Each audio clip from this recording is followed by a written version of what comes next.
welcome back to another episode of Shit I'm 30 with me, your host, CARLA Wilmaris. And this week, you're going to hang out just with me. So brace yourselves. We're going to do a quick catch up on my life 6 months after leaving the corporate world and trying to pursue my dream. I'll be 32 in 26 days, and I have committed to not drinking until then. Today's day 2. I'm doing okay. I went to the gym. I think I'm gonna do it, but the problem is that I'm leaving to LA tomorrow, and I'm not sure how strong I am, how much of a will I have to not drink while I'm there. But I did tell DJ, my trainer, that I would give him $100 if I started drinking. So, or if I drank before my birthday. I really don't want to lose that money, so I'm gonna try. But anyway, let's get started this week with our shit you should know. And this week, I bring you some shit that I saw last night and I posted on my social media. And it's a disillusioned Colorado state senator is so fond of white men that she voted against equal pay. So Colorado State Senator Vicky Marble was one of the 2 that voted against the Equal Pay Day bill, which would be a resolution encouraging government agencies within the state to close the gender pay gap. She explained that she could not support something that, and I quote, was so focused against the white man. The other no vote was from Senator John Cook. He sounds like somebody that would just vote no, but he didn't provide an explanation for his vote. So Vicky continues on to say, while she's telling it the explanation as to why she voted no on the bill, she says, frankly, I feel like white men have done a lot for this country and this legislature, as all men have, and I just want to thank them. I know that in my family, the Mexicans, the Native Americans, the Chinese, the Muslims, the Jews, they're all making what they can, and we've never talked about someone being paid more than another for doing a job. This is what she said. Not all white men make the same as every other white man in the job. It's not just given that anybody is going to be making the same. It doesn't matter if you're a white man or purple man. People are hired at different levels. Y'all, this is just part of what she said, because she just kept going on and on. Let me tell you, I was hot. I was hot because I'm like, who is this woman? And I just want to, first of all white men have done so much for this country that you are proud and want to thank them. Like what? Girl, yes, they own slaves. This country was founded upon a racial genocide of Native Americans from European men, most of whom were barred. They could not inherit property in London. They arrived in American soils, hungry for Indian land and the natural resources that came with it. That's where what it comes from. That's what white men did for this country. They built a country based on genocide and slavery, and now you're saying they've done so much for this country, you want to thank them?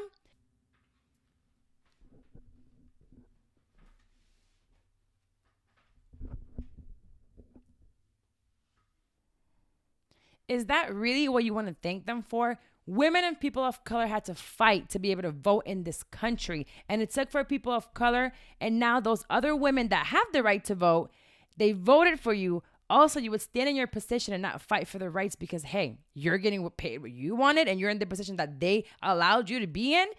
From the looks of it, you're probably old as hell and don't have much time left on this earth. I don't know if you have children, specifically daughters, because I would hate to have you as a mother knowing you don't care about my equality in 2019. And you truly think and believe that a white man, even if he's less qualified than me, should be getting paid more. Because as she stood on that stand also, she says that she's in the same position as other white men and she makes $10,000 less than they do. And that's okay because that's just, quote, the way it is. It is the way that it is right now, but it's the wrong way for it to be. Statistics in the bill state that poverty rates could be cut in half from 5.6 to 2.8% should the pay gap be fixed. So another senator, Rhonda Fields, actually voted for the bill, and she stated those reasonings behind it. I want to put an end to poverty in the state. But of course, Vicky didn't think the same way. But to close off on this, the bill did pass. 30 of 35 senators voted in support of it. So her vote didn't change the outcome of the bill. So she just wanted to make a stance against all women and specifically men of color, because she states that this bill is to have equal pay for specifically speaking to the salary of white men. So I just thought that this is very interesting to show you guys that although we're making progress, there's still some people out there that just really they don't give a damn, and they're close-minded. They don't think about anyone but themselves. They're selfish, and I don't know. most of the time it just seems to happen from the certain white people that just don't understand. They have a privilege. And for her to say earlier, I think she's being abused by her husband. I think she's got some trauma going on with white men and something happened to her. Like, you have never been in touch with reality if you think that you live like the regular American and everybody is cool. We work, we hustle. We have to think about every single day how we will feed our children and keep a roof over our heads. She has never and will never know what an average day is like for women and men who fight to make a decent salary in this country that are not white. So if there's one thing that I would hope that would happen to Vicky, I wouldn't want any harm done to you, just because that would make me just as much of a shitty person as you are. Although really deep inside, I think that someone should slap the shit out of her and wake her up and tell her, like, give her a little shake. But I think that she should lose her position as a senator somehow, be unemployed, take a huge pay cut so then she can struggle and relate to all the people she has just shitted on with her no vote, including those purple people she spoke of that don't even fucking exist. There's no purple people in America or in Colorado. There is no fucking purple people. It's the white men and the Black, Hispanics, Native Americans that live in that state. And she really shitted on them. So I hope that one day she can go through that. So I don't know. Now that I'm done with Little Miss Vicky, I want to thank you all again for your support and your amazing reviews on iTunes, Apple Podcasts. And today I want to give a shout out to A-Rod, and I want to read her dope ass review on the show. She says, bold, real, and hilarious. Shit I'm 30 with Carla is my go-to when I want to feel like I'm listening to one of my homegirls. In fact, I feel like I am her actual friend while listening to the show. The content is relatable, and I love the variety of topics. I love how honest Carla is. She isn't afraid to call herself out. Social media has unfortunately painted this picture that we all need to be perfect, and so people develop these internet personalities, quote unquote. The show is authentic, and that's what makes it amazing. A-Rod, thank you so much for this review. And if you want to go ahead and get a shout out and have your review read on it, go to Apple Podcasts to rate and review the show. Please do. You can do so from an iPhone, an iPad, or if you have an Apple computer. It takes 2 minutes. It helps the podcast to keep growing. So again, thank you so much. And now let's go into our 6-month catch up of what's been going on with me since I made the big jump leaving this corporate life. So first of all, let me tell y'all that I thank God every single day that I set aside a budget for my therapist, because, honey, I don't know where I would be without her.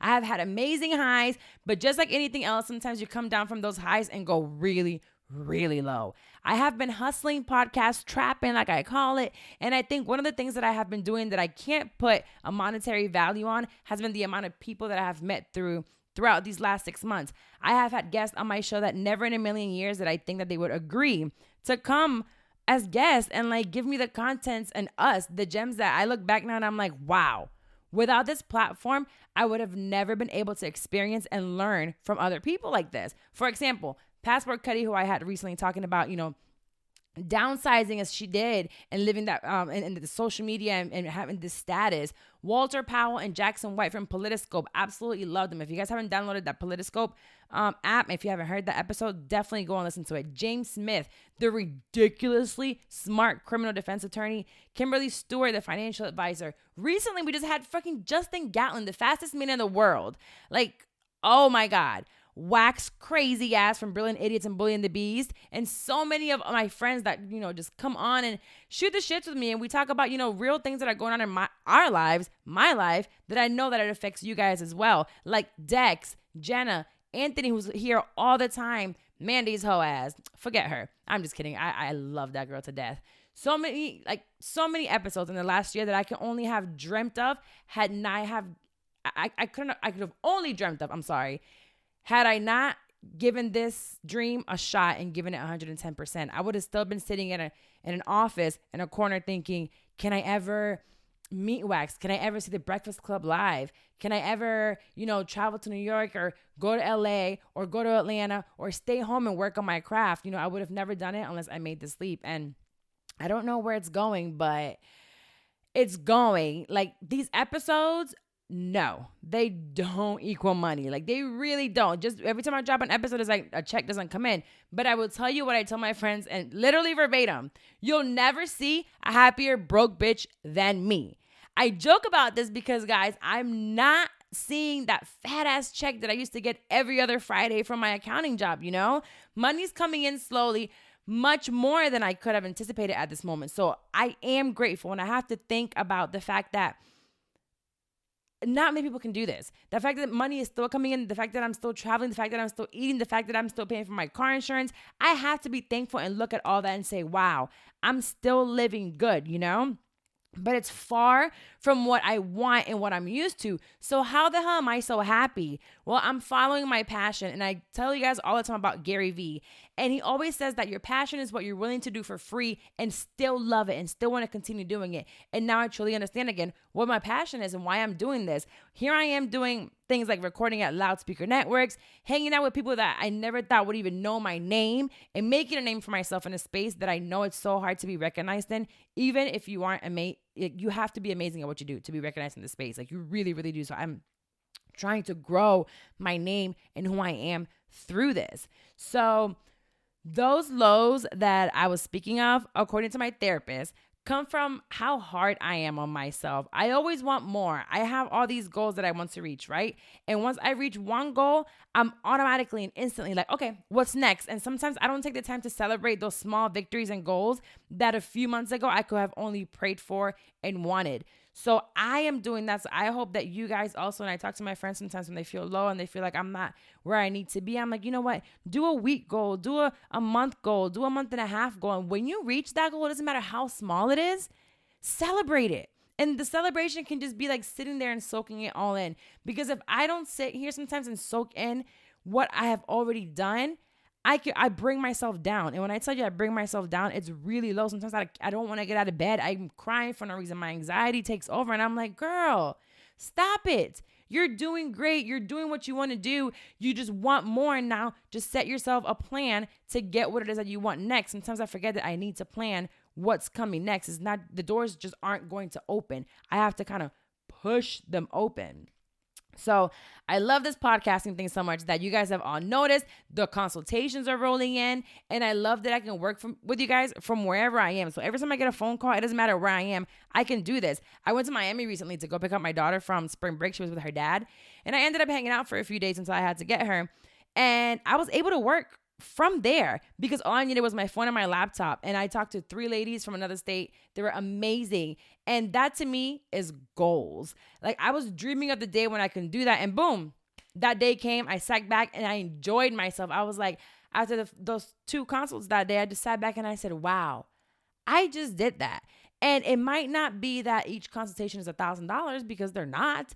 I do $50 consultations right now, but you know what? That'll grow. And I have to enjoy the process of, if I enjoy it and love it at 50, I'm going to enjoy it and love it at 1,000. You know what I'm saying? So you guys have to all think about the fact that we all have to start small and start somewhere. A year ago, I couldn't have imagined doing those consultations. And now the fact that someone takes me seriously when I'm consulting with them and that afterwards they're like, wow, thank you so much.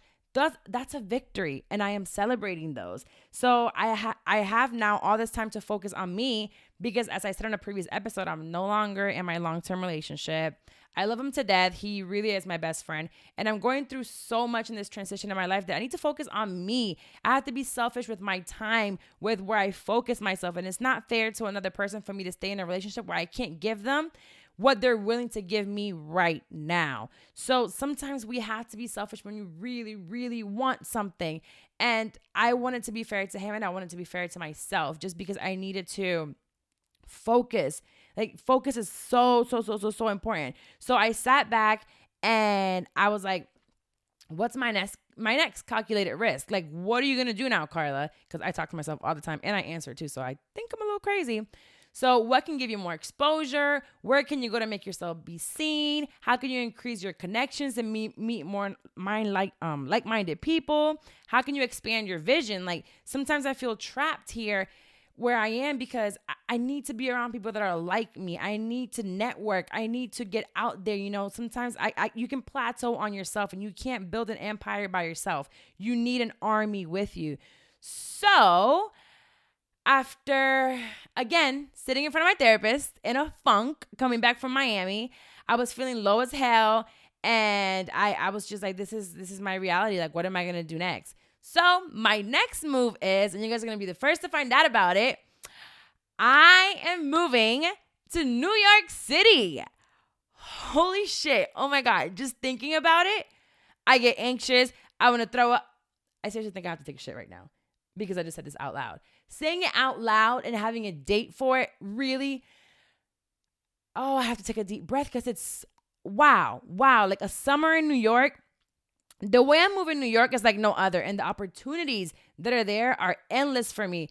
So I'm going to go with my head held high. I'm going to work tirelessly. I'm going to continue to not only grow the podcast, but find where I belong in this space that's so competitive, which is the media and entrepreneurship world. Like, it's extremely competitive, but if you love what you do, if you're passionate what you do, you find your own lane and you stay in your lane. So I'm in this lane right now that I kind of want to expand and see where it's going and how far it's going to take me.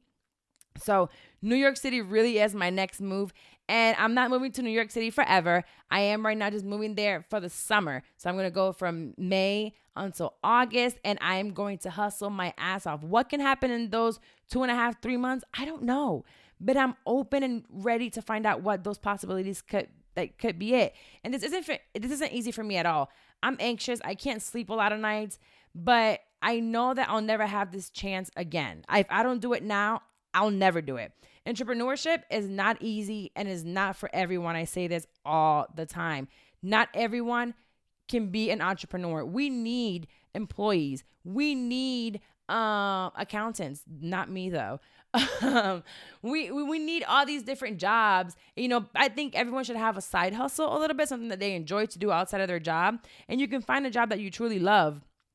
And this life, being available to everyone in this digital space can take a really, really big toll on me, which is I'm so thankful that my therapist is actually going to be with me like on Skype with the same way that I do my consults. I'm like, hey girl, let's do this on Skype face to face. So let me tell you a quick funny story just to make a quick point. So I was here, and I don't know if you guys know who Andrew Schultz is. He is a comedian, and he's also the other half of Brilliant Idiots. I think he's hilarious, but I've never seen him doing stand-up comedy. Ooh, excuse me. So he came here to Orlando, and I went to his show. I went to a show at the Improv, and I just went with my friend DJ to have just a good ass time because I've never seen him before doing a stand-up. So I communicated with Andrew before, met him backstage at a show. It was nothing crazy. We're not BFFs. We're not like nothing like that. But we just know of each other. So now this is when shit gets a little crazy.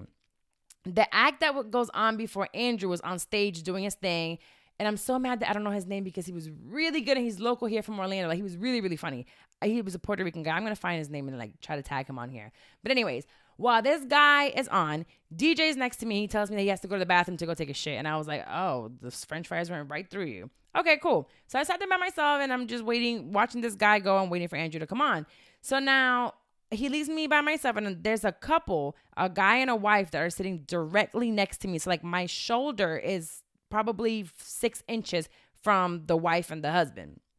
So in the middle of the show, all of a sudden, I think that the wife and the husband are fighting. He's like holding her neck. So I get up real quick because I'm thinking he's whooping her ass. And I'm like, yo, what's up? And once I get up on my chair, 'cause they're so close to me, I can't just let him beat her ass right there. Like, girl, we're going to fight him together, you know?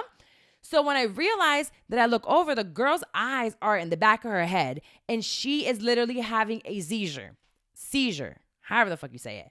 She's dying in front of me. I'm like, bitch, what the fuck? So instantly I'm like, boom. I watched like 5 seasons of Grey's Anatomy. I watched The Good Doctor. I know what the fuck I'm doing. They always say like, lay them down, put them to the side, make sure they don't choke on their tongue. I know what I'm doing. I got this. So the husband's clearly freaking out and everyone's just looking like, what the fuck? So I kick the chair and we throw her on we didn't throw her. I swear we didn't throw her. We put her on the floor and I move her to the side and like hold her. I think it was her neck up we held it up like steady. And they start screaming for medical attention and some ladies come and they're like, oh, we are emergency room attendants, or one was a nurse. And I was like, all right, cool. Like, y'all take over. But at this time, where I'm seated, the lady is at my feet. So I'm just sitting there at my feet. And when I look up, I'm a little flustered because I'm like, man, I don't want this lady to die in front of me. She's white. Like, she has no color to her skin anymore. Her husband is crying. Like, oh my God, help her. Now, all these people are like getting around. So when I look up for a second and like me being scared, I see that it's Andrew over the lady. He's looking down like to see what's going on inside. I look at him and I'm like, what are you doing out here? Like, what? So I immediately knew this man is the content king. He's gonna find something funny or something to say about this. I just knew it because he gave me this smirk like, yeah, everything's good. So he's like, looks at me, he's like, you okay? And I'm like, oh my God, what are you doing? So he leaves and I'm still looking at this lady because she was like, there was like foam coming out of her mouth. It was really fucking weird. So next thing I know, everybody starts screaming in the improv, and he takes the stage, and now he starts making all these jokes. So if you want to see like the rest of all of this happen, it's fine. But one thing that happened is that within his joke, the lady's at my feet, and Andrew screams out, "Carla, what happened?" And I'm looking like, please do not include me into these jokes. Because he's up there saying, oh, this woman almost died, blah, blah, blah, blah. It was all funny. But to me, I'm like, this lady's at my feet. So I wanted to laugh. But at the same time, I didn't want to fucking laugh. I felt bad for laughing.